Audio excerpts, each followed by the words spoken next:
Hey traders, welcome back to another video. If you guys are brand new, my name is Akil Stokes. I am an investor, a Forex trader, a trading coach, and one of the co-founders at tier1trading.com. And this is a weekly video that I do showing you what's on my radar for the week to come. So taking a little bit of a stroll around the market and showing you what's on my watch list. If you guys are brand new, before we get started, do me a favor, hit that subscribe button, make sure that notification bell is clicked as well. That way you don't miss any of my content. And of course, if you guys are returners, thank you for the support. Do me a favor, hit that like button, share this video, and as the video goes on, leave a comment below. We actually just surpassed the 45,000 subscriber mark on this channel, and that's a big thank you to you guys for that. And when I shared that announcement on social media, I got an interesting message from a trader saying, it wasn't a negative message, but it said, Akil, you spend too much time in the beginning of these videos talking about other stuff aside from trading, and get right into the point, show me the charts. And it actually inspired me to write an article on Medium, you can check it out, called Why I Scare Traders Away, right? And this is a tactic that we purposely do for a few reasons. One, I'm very prideful about who we have watching and subscribe to this channel. It's not just a channel that I want to grow as many subscribers as possible and invite trolls and whatnot. We take pride, just like on the Tier 1 platform, in having a very specific tribe of traders, ones that are in general more serious than your average trader out there. And because of that, it creates a community sense. And if you even just read through the comment section, it creates some really good back and forth that is helpful for traders of all levels. So typically when you spend time like I'm doing now talking, it scares the people away that are just looking for that quick fix, and it holds the people that really are true about trading. Now, most of the time, these rants are also on trading psychology, which is the most important part of trading, in my opinion. And if you're someone who's been watching videos and you've been learning the technicals and you're still stuck, but you've been skipping past videos where trading psychology has a heavy emphasis, maybe that's the why, maybe that's the reason, that is the why, right, that you're struggling. So check out the article I did. I think it's called Why I Scare Traders Away. It talks about when I first signed up for my trading course, right? Paid $4,000 to take a training course. I'm all excited. And the first thing I got was a 90-page document on trading psychology, OODA loop theory, understanding myself, and all of that fun stuff. And at first, I was in the very same position as you guys, where it's like, this is a piece of junk. Just give me a strategy. But after failing for a pretty long period of time and making a significant amount of financial donations to the market, let's call it that, I went back to that original content and actually saw how powerful trading psychology is. So when you watch my videos, guys, just don't skip past the beginning messages. This one's a little bit of a waste, obviously, but most of the time we're talking about something that is very powerful and, in fact, more powerful than the actual chart work. So speaking of chart work, let's get into the charts. Today we're going to talk about a lot of patterns. Patterns are back, and they're back in a big way.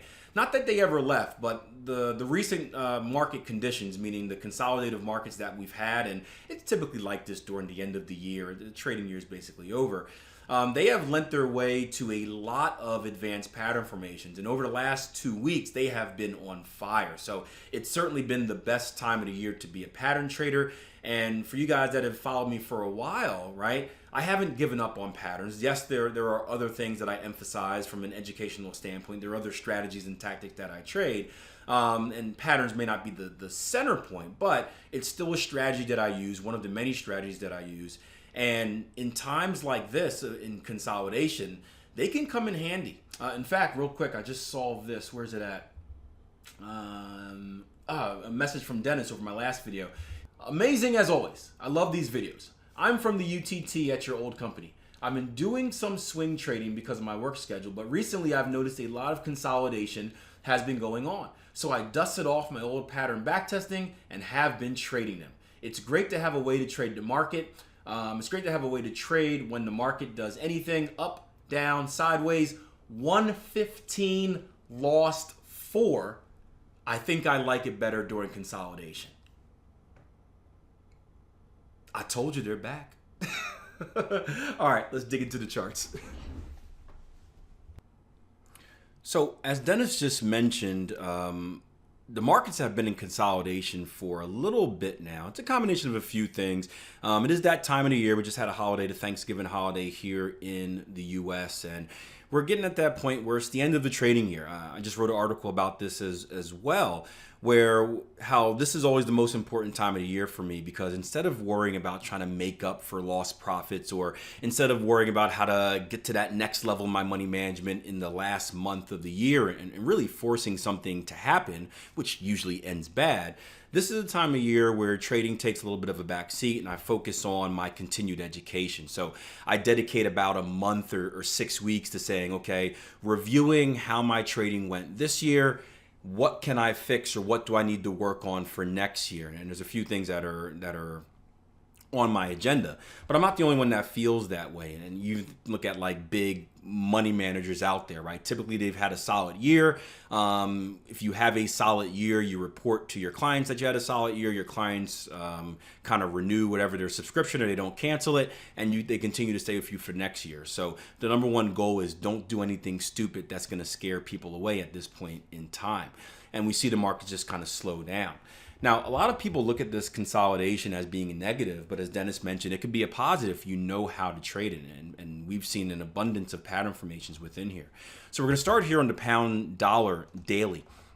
And this is essentially the same thing we've been looking at for the last few weeks, right? This is a consolidative pattern here, flag pattern, pennant pattern, that's just been going sideways. Now, there should be an eventual break. In this type of scenario, the eventual break should be more likely to the upside than the downside, but obviously we don't know until it actually happens. What we also don't know is how long is this going to occur until we break, right? We've been going for a little bit here, but if we take a look really quick at a similar trade, pound yen, we've been going on for a lot longer. So we never know when it's going to break. All we can do is go through our trading plan, go through our ritual, our routine, and prepare for how we want to handle it if it does. All right, sorry about that. Hit the wrong button, exited my recording, so let's get back to it. But you can see here as we go down to the lower time frames, what looks like a bunch of junk actually has a lot of pattern formations. We talked about this in the Bridging the Gap workshop, but we look at what has recently been done here on the pound dollar, right? Nice little cipher winner right there. We went sideways a little bit, nothing right there, but then recently, last week, had a nice little bat pattern winner if you front ran and you were able to get involved. And as we're setting up another double top and eventual move back across the channel, we actually have another potential advanced pattern formation setting up as well. This is going to be another bat pattern, right? If we take, delete this a little bit, if we take this initial move right here, this swing low to the swing high, this is what's going to be called our X to A leg. This is the starting point for any pattern formation that we trade, kind of like we call it an impulse leg or an anchor leg, but it's the first thing we want to identify. A lot of traders get into trouble because they identify things backwards. They find the pattern and then go back to fit the X leg or fit the retracements. No, we always want to go in order, right? For you guys that are on the platform, right? When we teach advanced pattern formations in the course, it starts with a checklist, right? Number one, find impulse or anchor leg. Okay, number two, right? If retracement comes to that, then this, then that. Hey, buddy, I'm recording a video right now. One of the luxuries of working from home. You got to ask mommy. Okay? Always sneaking in at the worst moments. Anyway, where's that? Anchor leg here, right? So then our next leg, right? After we have an anchor leg, we know that we can have a potential advanced pattern formation. We're looking for our first retracement. Our first retracement is going to be right here. And based on the level, the Fibonacci level that retracement comes to, that's going to tell us what pattern formation to be on alert for, whether it's going to be a bat, whether it's going to be a cipher, whether it's going to be a Gartley. And if you have the tool here, watch, this is pretty cool. Just kind of do this here. It'll actually kind of draw it out for you, right? We have our initial leg, and then as I work my way down, you can see this could be a bat or a cipher. I can't go below it, but well, I guess I can. Look at that.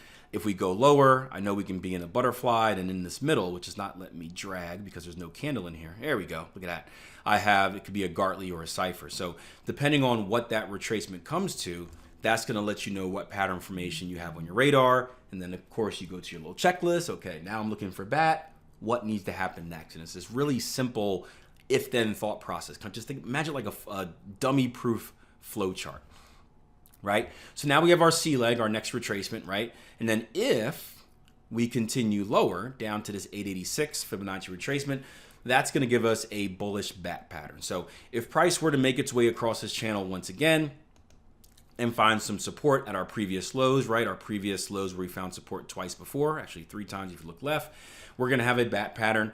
And you can use this bat pattern in one of 2 ways, right? One, if you're simply a pattern trader, if you're like, Akil, I don't know what's going to happen. I just want to kind of a get in, get out approach, short move.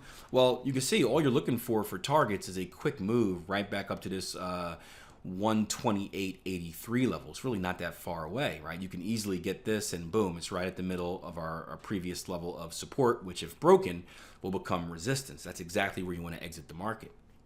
But also, if you're someone that's looking at the bigger pattern formation right back on the daily and you're saying, hey, I like this as a flag pattern. I like this as a potential bullish break. What you can do is you can use this advanced pattern formation as an entry reason to set yourself up into that bigger trade. And what I mean by that is you can simply use this as an entry reason to set yourself up into the bigger trade. You can kind of go halfsies where you take half profit off at the traditional target, traditional pattern targets, and then hold another half of a position on for the breakout. However you want to choose it, right? That's the key. The key thing about trading is you want to fit it around what you want to do. There's no black or white. You have to do this. You have to do that. Once you know the skill, right, you can take those skills and you can kind of not manipulate it, but you can kind of mold it any way you want depending on you as a trader. And that's the easiest way to follow your rules is by adapting your trading style to your personality. So pound dollar bat pattern here. Potential bat pattern here on the 4 hour. Again, a lot of these markets are in consolidation. We're just waiting for them to happen. And what's cool is if this pattern loses, right, the last 2 before this one, it's still profitable. You go 2 out of 3 of pattern formations, you're going to make a lot of money, which is pretty cool. So let's move on to the next one. Speaking of patterns, very similar here on the pound yen. This one's just been in consolidation for a lot longer. Our chart's going to be a little bit slow because I have about 1,000 days of data loaded up and I need to kind of limit that a little bit. So give me some time here. Come on. Come on. It's funny, while we're waiting, I got a message the other day from someone that was with me when I first started trading. When I first started trading, I was only a pattern trader. Now, I still took into account structure and the basics of how price action moves, all that fun stuff. But because I was very undisciplined, patterns was the first strategy that I flocked to because, again, they were dummy proof. And I guess he had started watching my videos for the first time since, I think he said like 2014. And he said he was amazed at how much other stuff I'm doing. And it's just the natural evolution of a trader. And I think the misconception out there is that I threw patterns away. I do not use them. Maybe they don't work anymore. And that's not the case. I use them. I just use them as part of a bigger puzzle. And now, because I have a greater knowledge of what's happening on the price chart, I could use them in a slightly different way. So for some reason, this one doesn't want to load. This is being silly. I hope my kid didn't press any buttons and blow up anything. But let's go to our trading view charts. And we'll look at it over here. What did I say? Pound yen, right? So let's go to pound yen here. Pound yen, again, on the 4 hour. A much longer form of consolidation, right? Same sideways movement, but we've been going like this for what seems like forever, right? Look at our daily chart. Essentially, we started this consolidation back in October, about October 11th, right near my birthday, October 11th, 12th, somewhere around that area. We've been going sideways since. Now, very similar to the pound dollar, I've been expecting a bullish breakout from this, and we haven't technically gotten it yet, right? You can see this sneaky little level of resistance right here. I think it was Ale in our live room who identified this, that we need to pay attention to. So I'd love to see a violation of this level. And now that we've tested it, a violation of these highs right here before we can break to the upside. But if you notice down on the 4 hour chart, what we've started to do, right? And I don't know what's happening with my, give me a second. I lost my numbers over here. Everything is just falling apart here. The world is ending. There we go. If you notice here on the 4 hour chart, what's happening is that we're starting to consolidate near the top of the zone. So if I just were to draw it out for you, here's what's interesting, right? We have our consolidation. Boom. We know that for you guys that took the Foundation 2 course, we kind of judge our consolidation by the highs and the lows. What are the highs doing in comparison to the lows? Is one sloping? Are they both even? That's how we get little clues kind of determining which way we think we're going to break out. And you notice that we have this consolidation. The market's going sideways. And now we're starting a smaller consolidation at the upper part of this zone.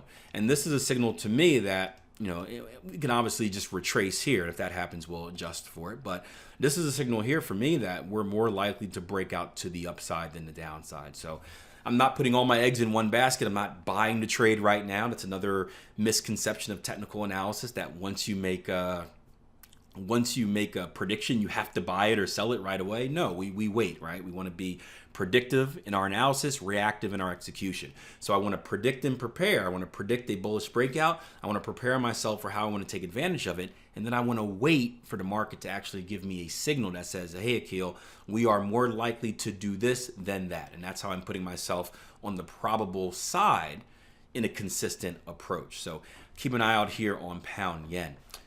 Actually, that topic, the misconceptions of technical analysis, is going to be coming out this December on the Trading Coach podcast. We just did a live stream yesterday in the Facebook group, and that was one of the titles that got heavily voted on. So I'm excited to kind of share that with you as well on the Trading Coach podcast. You can catch it every Monday, Wednesday, and Friday on your favorite podcasting app.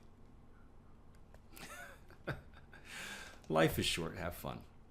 All right. Following with our theme of pattern formations, dollar Canada. Right? You guys can see it already. Right? Dollar Canada, we've just been in a funk. We've been consolidating. We have a nice little flag pattern here, nice little pennant pattern here, I should say. However, it's not at a location that I have any interest in because, again, we failed, or we haven't yet tested or violated our previous level of structure resistance. Therefore, I have no real reason to believe that we're more likely to go up versus down until that happens. So I'm asking myself what we can have in here. And there are two things. Again, during the week, very nice advanced pattern formation. You probably can't see it, but I'll draw it out for you. Dennis was not playing. These things have been killing it, right? Boom. Yeah, something like that. And let's say we break out to the downside here. Well, we're going to have another one setting up as well. We're looking at, again, this initial red line here. I'll make it a little bit thicker for you. This initial red line being my X to A. Boom. Fibonacci retracement from this swing low to swing high. Let's make sure that's on the right point. Should be. Nope. Oh, way off. There we go. X to A down here. Fibonacci retracement. We've come to a 50% retracement. Once again, 50% retracement is going to put me on alert for what type of pattern formation? Just talked about this. Potential bat pattern. And that's going to look like this. X to A to B, B to C, and then a C to D completion right down here at our 886. That's 132.06. That's right near the 132 even handle, right? Psychological number. And of course, looking left, that's right near our previous outside return, our previous level of structure. So again, taking the basics of just reading a price chart into account, if we look at the ebbs and flows that price action made here, right? This was our previous outside return before expanding up. And if we look left, right, we've seen the market test that level on numerous occasions. And here for resistance, resistance, resistance, and here for resistance. On the other side for support, and then even back here for support as well. So a pretty decent level in the market. In fact, it looks like a 50% retracement, maybe a little bit short. Not that that makes any difference. It's still a pattern formation, but yeah, a little bit short of a, I guess the lows are here at a 50% retracement as well. So if you want some more Fibonacci influence, you're at a 50% retracement of the overall swing higher as well. But again, what matters most is the pattern. The pattern is the pattern. I personally trade them on their own, meaning I don't need any other type of confirmation for them. But this is a good example. If you are someone that's using them more in a CTS style, that's a combined technical scoring style, where you're adding up the different clues that the market gives you and trying to build your case for entry that way. Well, now you have a pattern formation, now you have Fibonacci influence, now you have support and resistance, right? You're building a pretty decently scored setup. Another pattern, because again, patterns are back, right? They're in vogue right now. Let's go to Aussie Canada. This was another one that had a winner earlier in the week, or last week, I should say. Watch this. Boom. I wonder if Dennis caught this one. X to A, A to B, B to C, C to D, right down there. Still holding on for target twos, by the way, if you're taking target twos. I'm personally in a one in, one out mode this year. It's an adjustment I made halfway through the year because we haven't really seen the follow through in patterns, in trades in general, because of the lack of volatility in the market that I'm used to. I've taken a one in, one out approach with patterns. So I've taken everything off at the first target and then no longer holding for the second target. We'll see if that again gets changed next year. But once again, another pattern formation. This one's going to be a little bit different, right? We talked about starting in the beginning, right? X to A, our starting point, right? And then we go down our checklist, right? Look for that retracement. Where does that retracement come to? And based off of where that retracement comes to, that sets us up for what pattern we should be on alert for. So the previous ones we looked at came to the 50% retracement, which we knew were a bat pattern. This one comes past the 50% retracement and touches and actually goes beyond the 618. So in the rules for pattern formation, at least the way I trade them, right? If we touch the 618, then a bat pattern is invalid. So I take my bat pattern sheet, throw it away, and then I look on my sheet and say, okay, what happens if we hit the 618? And my little sheet says, if we hit the 618, then we're on alert for a potential Gartley pattern. So I know that a Gartley is what I want to look for. Look at that. Finally, this thing loaded up. I don't know what took so long. So looking at a Gartley, let me just see real quick if I can load it up on here because this makes my life a lot easier. Oh, Aussie Canada, that is.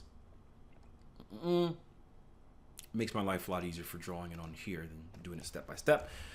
So let's zoom out. And we can draw it on, like we show you guys kind of the if-then thought process, right? Here's our X to A leg. And then our A to B as we're going down, this is nothing, nothing, nothing, nothing, right? Nothing, nothing, nothing. Oh, as soon as we get here, could be a potential cipher, all right? As soon as we get here, could be a potential cipher.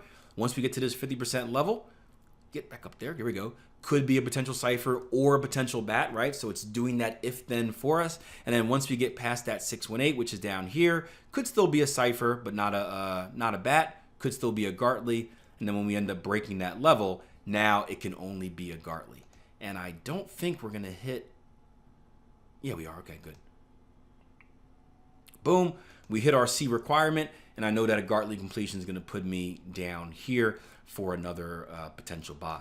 Now, what's interesting about this one, and again, overall, if we just bounce up to the daily real quick, this is another pair that's been in consolidation. I actually had a really big long-term outlook for this. If you guys have been following my videos weekly, this had to be during the summer. It might have been. I guess it had to be because this started back here. I actually had a really big longer-term outlook where I thought this thing was going to tank because everything in Australia is horrible. Canada was strong at the moment and go like a million pips lower. And then we just ended up going sideways. So that's, again, never got involved in that trade. But, again, it's a prediction that we make millions of predictions as traders. Only a handful of them actually come to fruition. But you can see something interesting about this one is because we have really close overlapping X legs or levels of structure near our X. This is our X leg right here. You can see our VS1 level, this nice green box, points out another level of structure right below it. If you're using your stops, I think I have this set to a 1 ATR stop, but if your stop is right here, this may be one of those scenarios where we talk about having a range of stops, right? Mine is between 1 and 2 ATR. This is one where it may be worth saying, hey, I'm going to open up my stop loss a little bit to like a 1.5 or a 2 and just give myself a little bit of safety, right? You're not going to avoid this lower level. There's no way you're going to maintain a 1-to-1 risk reward doing that. So you never want to put yourself in a position where the risk reward is not to your liking. But if you can get it in a little bit of a safer position and it's within your rules, I definitely think that's beneficial to do. So lastly, let's head over to oil. Oil was interesting. It's massive sell-off the last 2 days on oil, but that's not going to scare me away. And this is interesting, right? Because I've adapted the philosophy. I don't know if I want to call it philosophy or it's just based on my time in the market. But I guess even in life, I've adapted my philosophy of being the minority, right? Whether it's breaking out of your comfort zone, right? We know that if you guys have seen the comfort zone kind of infographic, 80% of people, if not more, stay in this comfortable place where they're okay with their job. They don't want to get anything better out of life. They don't want to take any risk. It's comfortable. They're going to live a moderate life until they eventually die. Nothing wrong with that. But for you guys that want more out of life, you have to get out of that comfort zone. You have to take risk, take chance. You got to be willing to do the opposite of what people think. And most of the time when that happens, you get people saying, no, don't do it. Where you're like, hey, I'm going to start a business. And they're like, well, isn't that hard? Don't businesses fail? Are you sure you want to do that? You have a really good job right now. Shouldn't you stay there? Right? They give you all these reasons not to do it and makes you feel like, well, maybe I am wrong. Right? And you're not wrong. You're just not the norm. And most of the time, from a psychological standpoint, most of the people will tell you no because they really want to do something, but they're afraid to do it themselves. And to pull you back down makes themselves feel better, because when you do something that you want to do, something that they want to do, but they're scared of, it's kind of like a reality check, and it puts the pressure on them, not to get too deep into the subject. But essentially, being different isn't a negative. And if you think about trading is the same way. About 90% of traders fail, right? 90% of traders fail for various reasons, not necessarily they're bad at making predictions, but they fail for many reasons. But a lot of the time, by the time you hear everyone agreeing on something, you should probably do the opposite. So you see big sell-offs like this, right? And you get a lot of people that are saying, oh, you got to sell it, you got to sell it, you got to sell it. Prices are going down, prices are going down. CNBC and Bloomberg start talking about it. Oil prices take a hit for the last 2 days. And then you go on and you're like, man, this is a good buying opportunity. And what's the first thing you hear? Don't catch the falling knife. Well, yeah, I think you should catch the falling knife, right? Because when everyone's selling, this is the perfect opportunity to look to buy.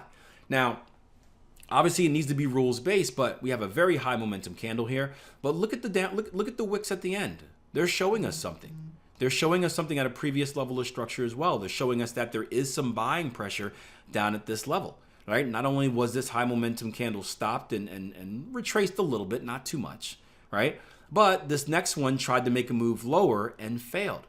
What would be very interesting is if we had a higher high, higher close candle, right? One that engulfed this one, showing us that buying pressure is present in this area. And it wouldn't surprise me if we made up for all of this, right? Now, I wouldn't necessarily take targets at the very highs right here, but I would certainly look for a move back to a very conservative level right here, 56, 58s, a more conservative level, maybe 57, 23s, and certainly right up here around 58 flat, I believe it is. Yeah, 58 flat for price targets. And if you have any fear about what happened, about what's happening, just look at the past. What do we do here? Sell off, V. Sell off, V, right? This is what the market does, right? So this is a prime location, in my opinion, if you're interested in being a buyer, to look to get involved in the market, right? Your stop loss is going to be very minimum, right? Below these lows right here. And again, you can look for targets all the way back up to, 58 flat, and maybe even further up if that, since we've been in this upward channel. So that's a little bit on oil as well. So hopefully you guys enjoyed this video. If you did, do me a favor. Again, hit that like button, subscribe if you're new. Leave me a comment letting me know what you think. Excited to be back in the markets this week, non-farm week. We got Bank of Canada rate statements, so a few fundamentals in the week. Tier 1 traders, we'll talk about that in the live room as the week goes on. And I hope you guys enjoy the rest of your weekend. Until next time, plan your trade. Trade your plan. If you want links to the article I talked about, it's in the description box below. And of course, make sure you check out the Trading Coach podcast by myself and Always Free by Jason Greystone. All right, take care.